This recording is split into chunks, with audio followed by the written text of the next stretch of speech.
Sonia, on commence par vous. Vous êtes rwandaise. Hein. Je suis d'origine rwandaise. Vous êtes née là-bas? Oui, et de père français, de mère rwandaise. Donc métisse, une belle métisse. Une métisse, merci beaucoup pour le C'est vrai, une belle métisse. Vous êtes née là-bas et vous êtes partie juste avant le génocide. Oui, en fait, j'habitais au Burundi à cette époque-là, en 94. Parce que vous avez fait un peu des allers-retours, ça commençait un peu à... En 89, c'était pas terrible. Et puis, on est arrivé en France. Ensuite, on est revenu au Burundi. Et au Burundi, en 94, mes parents ont réellement décidé de nous envoyer en France. Donc ma mère, mon frère et moi, et puis lui, papa est resté. Parce que là, ça commençait vraiment à être dangereux pour vous. Vous avez le souvenir de ça, du danger? Vous étiez une toute jeune fille, vous aviez quel âge? 13 ans. 13 ans. 13 ans, on a tout à fait conscience de ce qui se passe, surtout en Afrique, parce que... Enfin, je ne parle pas de maturité, mais la maturité politique était là. On savait à peu près ce qui se passait. Et puis bon, voilà, du jour au lendemain, on passe à un mois blanc, on travaille plus, on va plus à l'école, il y a une évacuation, on arrive, il y a les fameux couvre-feux, il ne faut pas sortir de chez soi. C'est une période assez bizarre et invivable, mais en même temps, je ne suis pas une vraie victime. Moi, j'ai pas...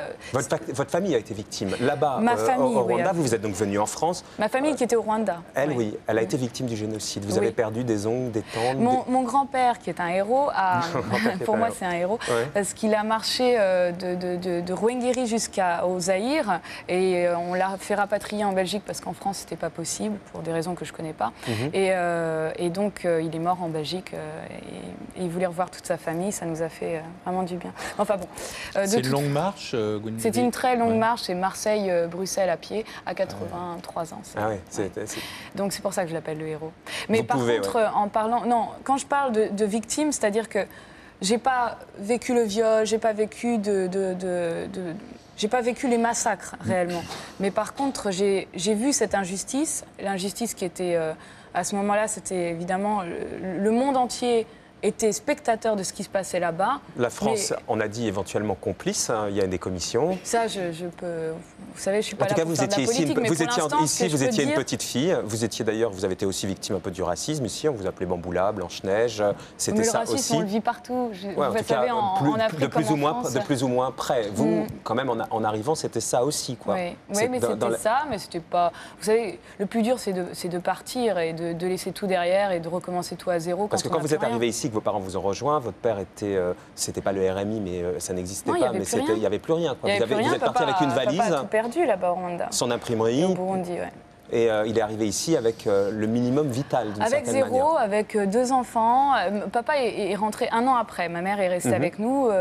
Elle a essayé de reconstruire une vie. C'était pas évident. Bon, il y avait évidemment cette discrimination qui était permanente parce que même, elle a fait des études. Ma mère, elle a des diplômes. Et puis bon, quand elle envoyait ses CV et qu'elle les envoyait avec ses photos, c'était rare que c'était ça la réalité. Réponde. Et c'était pas il y a 20 ans. Hein. C'était là. C'était il y a pas si longtemps que ça. Non, mais d'ailleurs, c'est toujours comme ça. Et quand vous êtes, oui, c'est toujours comme ça, on l'a dénoncé dans cette émission un certain nombre de fois. Quand vous êtes présentée à Miss France, c'était aussi pour pouvoir dénoncer ça, pour dire une black va être Miss France et il y avait un peu cet esprit-là. J'avais pas forcément cette motivation. Vous savez, quand j'habitais à Cluny, je suis issue d'un vrai milieu modeste. Et moi, quand on m'a dit Miss Bourgogne, j'ai pensé aux 5000 francs que j'allais gagner à cette époque-là. C'était simple, c'était la motivation, c'était l'argent. Puis après, évidemment, quand on est emporté dans ce concours, on voit toutes les filles et tout ça. Moi, j'étais pas faite du tout pour ça. Je suis arrivée, j'étais une basketteuse, un garçon manqué. Voilà, je suis arrivée et j'ai improvisé. Maintenant, j'ai été élue Miss France, ça a été une très très belle chose. Ça a été, pour mes parents, ça a été une certaine revanche sur la vie. Et en même temps, un symbole parce que médiatiquement, il y a eu des choses qui se sont révélées. Alors d'un seul coup, j'étais la métisse France. Je me souviens. C'est assez génial ça. Alors ça vous a permis de retourner au Rwanda l'année d'après. Et là, vous dites, je me souviendrai toujours du regard perdu de ces enfants de la rue, accablés par la maladie, la tristesse et la solitude, retrouvés en 1994 parmi les cadavres de leurs parents. Ça, c'était ça. Vous avez été donc confronté à ça et c'est comme ça que vous allez vous engager en montant une association à vous. C'est pas, vous n'avez pas donné votre nom à une association. Vous avez monté une association. Voilà. Et parce que la réalité de ce que vous avez découvert là-bas, c'est des jeunes orphelins qui ont 20 ans et qui sont chefs de famille puisqu'ils n'ont plus de parents, mais ils ont en revanche 6 ou 7 frères et sœurs. 85 000 enfants vivent comme ça aujourd'hui. C'est ça la réalité. 300 000 orphelins au Rwanda. Et peut-être même la même chose au niveau des veuves, mais c'est effroyable. Et en fait, le gros problème, c'est que plus de la moitié de la population ce sont des enfants de moins de 20 ans.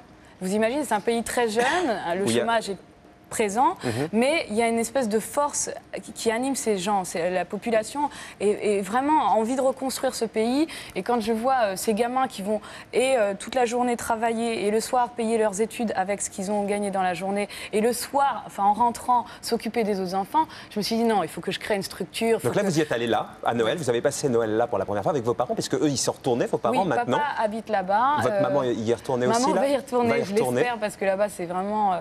Il y a tout à faire. Et vous revenez un peu en héroïne, hein, d'une certaine manière. Oui, mais héroïne, vous savez, c'est tout petit, tout ça. Enfin, il vous faut de l'argent, concrètement. Vous êtes là pour ça, d'ailleurs. Vous faites le tour des télés pour ça. Il vous faut de l'argent. Non, il me faut de l'argent, il me faut aussi du soutien. Ouais. Sincèrement, il me faut du soutien. Il me faut du soutien d'entrepreneurs, parce qu'il faut construire ce centre d'accueil. Il me faut des bénévoles, il me faut des gens autour de moi. Il faut aller faire la ferme, Sonia. Non, mais attendez. Quoi, non, attendez. C'est pour une association. C'est pour une association, il paraît. Mais bon, je suis pas corrompue à ce point-là. Il faut se calmer. Donc, non, ça, c'est pas votre truc. Hein. Il y a une autre Miss France qui l'a fait, vous êtes au courant? Ah oui, je suis au courant. Malheureusement, je suis au courant de tout ça. Ça vous branche pas, ça? Non, ça me branche pas. Sincèrement, je préfère...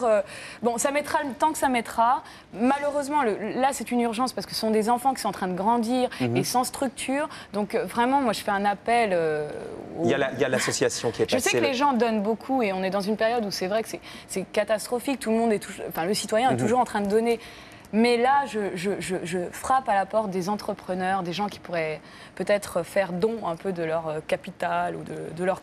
Enfin, allez, on va vous aider. Est-ce que ça vous fait aussi passer à côté d'une partie d'une carrière qui marche bien, aller à Parker, etc. Ah, c'est difficile. Hein. C'est parce que d'un coup, vous êtes engagé sur autre chose et vous ratez des opportunités. Oui, la réalité, c'est ça. Oui, je mets en suspens ma carrière pendant au moins 4 mois parce qu'il faut que je monte cette structure. On ne s'est pas rendu compte que ça allait prendre si rapidement. Enfin, la presse s'y est intéressée, les gens s'y intéressent, les internautes sont là.